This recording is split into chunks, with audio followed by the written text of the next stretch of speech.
Hi everyone, Jackie Mitchum-Yaki here. I am so glad that you have joined me today. This week, every program that you will see, we are featuring our great founder, the late George Otis. He has done some wonderful interviews. You're going to see, these are old favorites, Pat Boone, Carol Lawrence, Roger Staubach.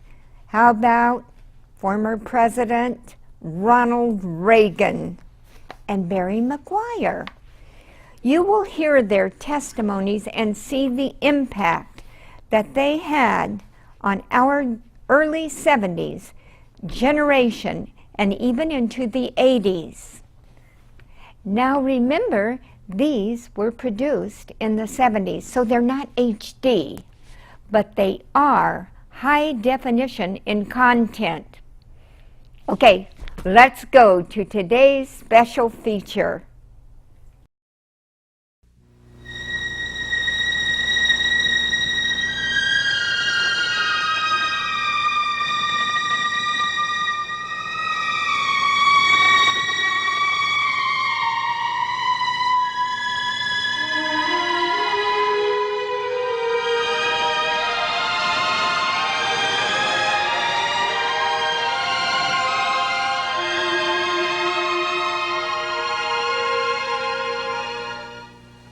George Otis here, and we do have today on our hands truly a high adventure and a high adventurer.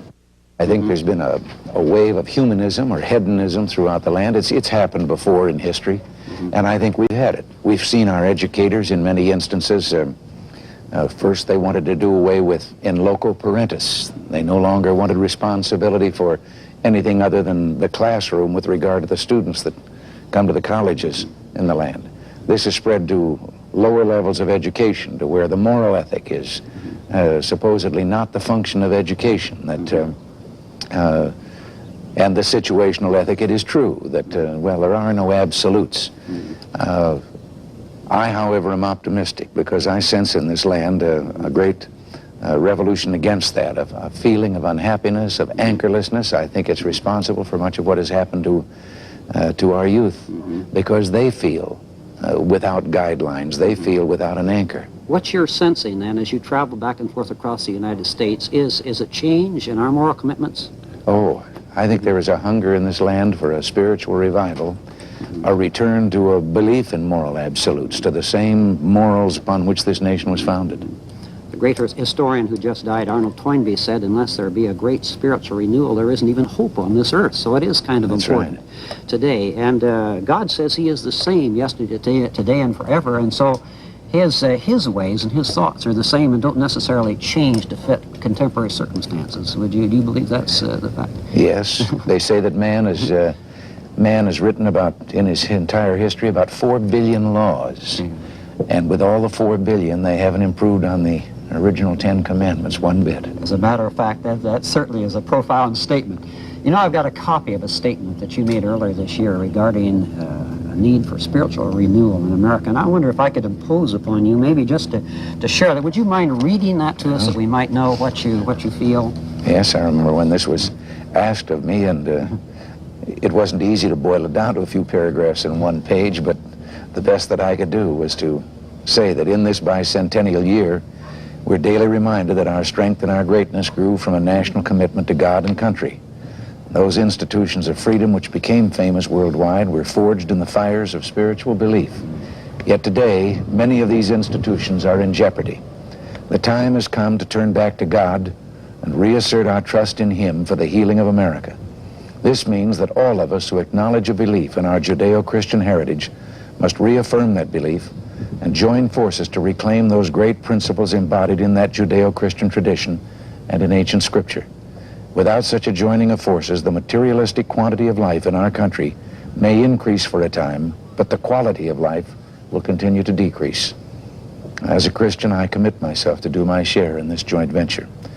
Our country is in need of and ready for a spiritual renewal.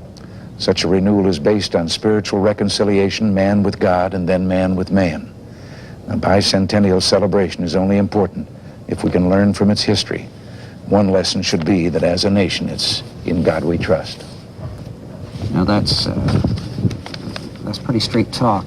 God sent a telegram, I think, to this country that may be responsible partly for some of the good changes that you're talking about and are interested in helping bring to pass on an escalated basis. And it was something you said back that's just ricocheting across the land from 2 Chronicles 7:14. It's very much like what you're speaking, where he says, if my people, which are called by my name, will humble themselves and pray and seek my face and turn from their wicked ways, then will I hear from heaven, I'll forgive their sins, and I will heal their land. And it's very much along the line you're talking about here, too. You know, there's one thing about campaigning. Everyone talks about how hard it is. But when you get out across the country and meet the people, you can't help but almost pray and remind God of that passage in Chronicles, because the people of this country aren't beyond redemption. They're a good people. And I still believe this nation has a destiny as yet unfulfilled. That's really encouraging to hear you say that. That's the talk that Alexander Solzhenitsyn is speaking to, of hope as well as despair. And it is a need to believe that God will heal our land, and he works very much through people. I'd like to get your views on the separation of church and state. We know that that's an important constitutional principle in this country. Does that mean that God should be divorced from public affairs, or that Christians shouldn't be involved in the political arena? No, there's a widespread interpretation in many areas that separation of church and state means separation of state from God. Mm-hmm. And that isn't what it means at all. It simply means that in the old history that was so much a part of America that we brought with us from the other parts of the world, from the old world, we knew the history and had seen what happened when church attempted to dictate to state, or when state attempted to dictate to church. And I think this is all that it meant. But it was based in the idea that I think is inherent in Jesus' teachings, that every man must find salvation for himself in his own soul, and therefore there should be no official interference in this. Somebody has said separation of church and state simply means that religious organizations should not run the government, but also that the government should not run the religious organizations. Do you subscribe to that? I think that's all that it means. And the steps that have been taken in recent years, supposedly under a threat of violation of church and state in this country, I don't think have been based on ever there being a clear and present danger of that happening. What's your views on the legislating prayer out of the schools, really God out of the schools in a way? How do you feel about that? Well, I don't think he ever should have been expelled. Okay. First of all, there's a double threat there. There's not only the removal of the calling upon God, and those who for some strong reason didn't feel they should. All right, that was their right to remain silent. But the second threat is that by taking it out, it is almost in the eyes of young people, it became almost an official ruling out of God, that therefore he wasn't of sufficient importance to be in the schools. It's pretty serious stuff, isn't it? Yes, it is. And I want to ask a very personal question. You've said and written in your statement, your spiritual statement, that you're a Christian, and I'd like to know sort of what that means to you. You know, in the New Testament, it tells of a Jewish leader who came one night to Jesus and asked Jesus about his relationship with God. And Jesus answered back to him, "Except a man be born again, he cannot see the kingdom of God." And I know you know Chuck Colson, the Nixon lawyer who went to prison, used that very phrase, born again, as a title of his book, which is a story of his own conversion, the change of his life in his own life. And I'd like to know what this phrase, born again, means to you, and if it's not too personal, I'd like to ask you if you believe you've been born again. Well, I think I know what the expression means. Certainly I know what the popular meaning of it is today among those who believe in that. I can't remember a time in my life when I didn't call upon God, and hopefully thank him as often as I called upon him. And yet, yes, I have to believe that in my own experience there came a time when there developed a new relationship, and it grew out of need, and So yes, I would say in the sense that I understand it, that I have had an experience that could be described as born again. That's very interesting, and it was a very straight question that Jesus, a very straight statement that Jesus said to Nicodemus, and you're saying, I've really answered back to Jesus and said, yes, I will. I want you to be the leader in my life. I need God to be my leader. Is that what you're saying? That's what I'm saying. That's very interesting. You know, another thing along the moral line, millions today, just millions, are troubled about the effects from the avalanche of pornography and sexual vice. Things like rape and murder and broken homes and child abuse seem to be just increasing greatly. And I'd like to know, and we'd like to know, if you personally see any hope in there being ever a reversal of this moral pollution. Oh, yes. And I think that it may not be too easy to see now, but I think the tide has turned. I think the hunger that I mentioned earlier has become evident. I think our young people, the contrast between their attitude today and a few years ago reveals this hunger, and it reveals that we are on our way, because, you know, that isn't going to get cured or solved by some sudden sweeping over the land of a warning or something. It is going to come from within the people themselves, and I think they are already feeling it. The spiritual revolution we've been talking about, the new wave of people being born again, becoming again conscious of God. Do you think this may be sort of a product of it? The hope lies maybe in that? Yes. Yeah, that's good. Voice of Jerusalem with Jackie Mitchum Yaki is made possible with the generous support of High Adventure Ministries partners. Be sure to request a copy of our monthly newsletter, which features ministry updates and a special letter from Jackie. Also, visit highadventure.org, where you can listen to the Voice of Hope, which is our radio channel from Jerusalem, Israel, and watch the HATV channels, which include our Holocaust Survivor series, and much, much more. You can contact us by calling 1-800-517-HOPE. That's 1-800-517-4673. Or write to us at High Adventure Ministries, P.O. Box 197569, Louisville, Kentucky 40259. We look forward to hearing from you, and thanks for joining us for this edition of Voice of Jerusalem with Jackie Mitchum Yaki. About the Bible, many, in fact more and more people believe what the Bible actually says about itself, that it has been given to mankind under the inspiration of God himself. And yet others say that it's merely a great collection of writings about ancient history, folklore, and poetry. And we'd like to know what you believe the Bible really is. Well, I've never had any doubt about its divine origin. And to those who do doubt it, I'd like to have them point out to me any similar collection of writings that has lasted for as many thousands of years and is still the bestseller worldwide.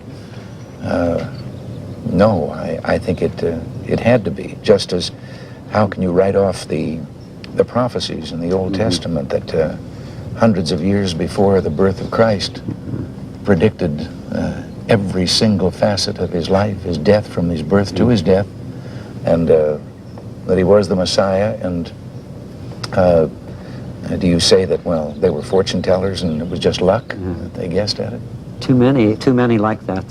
Somebody has said that there's something like 20% of the whole, that book of 265 pages, fine print and no pictures, that was prophetic, that foretold future events of the affairs of empires and nations and peoples.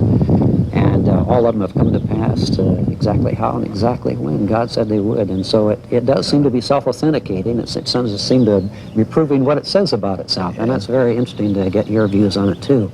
I'd be interested to know whether you might have any particular Bible portion that is especially meaningful to you. Do you have any favorite section of the Bible, maybe? Well, I know that I once, you have it here, wrote a letter in which I gave verses 2 through 5 of Psalm 106. I don't know, though, that I could say that I can find it to just that as the most favored. As a matter of fact, I think sometimes it changes with need, because That's good. I have to say that there have been times over the last few years when one passage alone, where two or more gather in my name, there shall I be also. You think he might be right here with us right now? We're together in his name? I'd hate to think he wasn't. I'd be very lonely. Good. Would you mind reading that portion of the word that you had written to us? Who can utter the mighty acts of the Lord? Who can shew forth all his praise? Blessed are they that keep judgment, and he that doth righteousness at all times, doeth righteousness at all times. Remember me, O Lord, with the favor that thou bearest unto thy people. O visit me with thy salvation, that I may see the good of thy chosen, that I may rejoice in the gladness of thy nation, that I may glory with thine inheritance. Beautiful. I'd like to ask you a question about prayer. You know, prayer is a mysterious thing. And I'd like to know whether you think there, here in this highly enlightened intellectual age, there really is any merit in prayer other than its psychological, peaceful effects. Do you really believe somebody's listening up there? Oh my. If I didn't believe that, I'd be scared to death. Do you pray?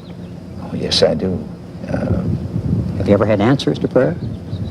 Yes, I believe I can say that I have. Could you give us maybe one little tiny, for instance, if you can remember? Well, actually, It's kind of personal. well, and so many. It isn't just yes, there have been some momentous ones. Man came into my office on entirely different business. And we concluded the business, and he started to leave, and he turned around and he says, oh, I want to show you something. And he was reaching in his briefcase. He said, I'm on the board of an institution that helps children, a children's hospital, and deals with those who are handicapped.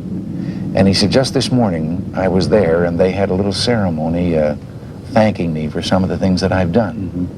And he said, one young lady, a lovely young lady, said, presented me with this painting. And he showed me the most beautiful little landscape done in watercolors. And then he told me that the girl who painted that painted it holding the brush in her teeth. She was born without arms. And I just refused to believe that on that particular day, that particular afternoon, that experience was just coincidence, when I was so torn with regard to whether I had made the right decision. It's pretty dramatic guidance, wasn't it? So almost like a telegram right back to you, wasn't it? Yes, it was. Let me ask you, did you pray, did you seek God before you submitted yourself for candidacy for the most thankless job in the nation? Oh my, yes. That's good. Yes. Another question, I'd like to know whether you are a practicer or an advocate of astrology, horoscopes, the occult. I know where that question came from. I've run into this before. When I first became governor, I was sworn in at 1 minute after midnight. And suddenly the rumor started that I did this because astrology told me that that's when I should be sworn in. The answer wasn't anything quite so exotic. The simple truth was that my predecessor had held open about 325 judicial appointments to use them during the election as bait, and then between the election and my inauguration, he was every day appointing dozens of judges. And I got so fed up with this, since I was due to be inaugurated very shortly, that I finally demanded to know how early, when is the first moment at which I can take the oath so that he can't do this anymore? And they told me 1 minute after midnight, and I said, that's when I'll be sworn in. Oh, that's really that's a really fascinating story.